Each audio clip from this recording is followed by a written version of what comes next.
আজ রবিবার, সবার অনুরোধে আমি তোমাদের জন্য নিয়ে এসেছি আমার স্পেশাল বিরিয়ানি। প্রথমে আমি পেঁয়াজগুলোকে সাদা তেল গরম করে এরকম বেরেস্তা করে নিয়েছি। তারপরে নুন মাখিয়ে একটু চিকেনগুলোকে বাদামি লাল করে ভেজে নিয়েছি। ঠিক এইভাবে পেঁয়াজ, রসুন, আদা, লঙ্কাকে পেস্ট করে ফ্রাই প্যানে সাদা তেল গরম করে তেজপাতা, গোটা গরম মশলা দিয়ে মশলাগুলোকে ভালো করে কষে নেব। দিয়ে দিলাম বিরিয়ানি মশলা। এবারে আবারও কিছুক্ষণ কষিয়ে নিয়ে ভালো করে তারপরে চিকেনগুলোকে দিয়ে আরও কিছুক্ষণ কষিয়ে দিয়ে দেবো ফেটানো টক দই। এবারে কিছুক্ষণ কষিয়ে আবার চিকেনগুলোকে দিয়ে নেড়ে চেড়ে সামান্য জল ঢেলে গায়ে গায়ে এলেই নামিয়ে নেব। সসপ্যানে একটা ডিম আলু সিদ্ধ করার জন্য নুন দিয়ে বেশ করে তারপরে তুলে নিয়ে আমি ডিম আলুটা ভালো করে ভেজে নিয়েছি। চালটাকে আমি আগেই ভিজিয়ে রেখে দিয়েছিলাম।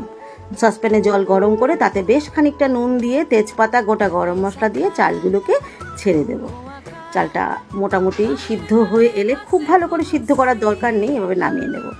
1 কাপ দুধে এবার আমি দিয়ে দিলাম কেওড়া জল, গোলাপ জল, একটু ফুড কালার, মিঠা আতর আর একটু কেসার।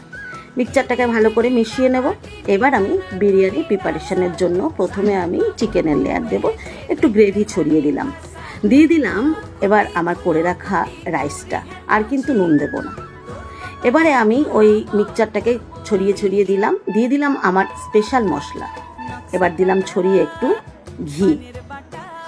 এবারে আমি ডিম আলুটাকে সাজিয়ে নিলাম, দিয়ে দেব এবারে আরও কিছুটা মশলা, আবার দেব এবার রাইসের লেয়ার, আবার ওই মিক্সচারটাকে ঘুরিয়ে দিলাম, দিয়ে দেব এবার আমি আমার মশলা, আর দিলাম একটু গোলমরিচের গুঁড়ো, ঘি ছড়িয়ে দেব, সবার শেষে দেব বেশ খানিকটা বেরেস্তা।